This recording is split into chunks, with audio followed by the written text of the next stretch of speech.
Hi, we are at the grave of George Pullman. Now, of course, that name may not ring a bell, but it has profound ramifications, that name. George Pullman, of course, is the developer of the Pullman sleeping car. The Pullman car, the railroad car. He became very, very successful.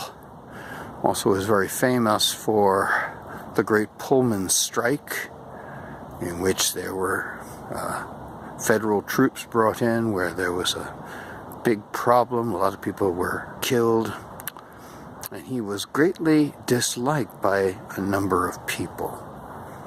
Now, at the time of his death in 1897, he had already prepared what he wanted for his body.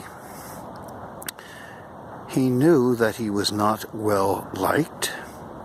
Therefore, he had his casket placed into a cage made of iron railroad rails and covered with iron sheathing, and then surrounded by Portland cement, and then placed very deep into the ground, covered with cement, and a large piece of flat cement placed on top to make sure that no one could take his body out or steal it or do anything to it. That was the great fear he had.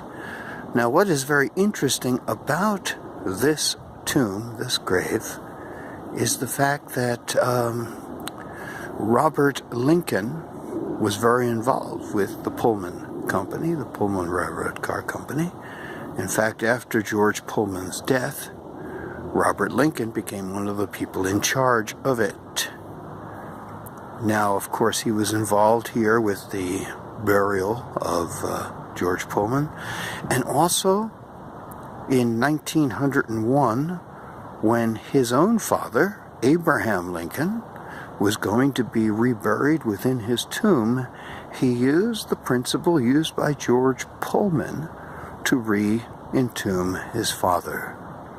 And his father was placed in a steel cage surrounded by cement 10 feet down. So if you've ever wondered why Lincoln was buried the way he was, it was influenced by the burial of George Pullman, whose massive tomb here is pretty incredible. It's quite huge.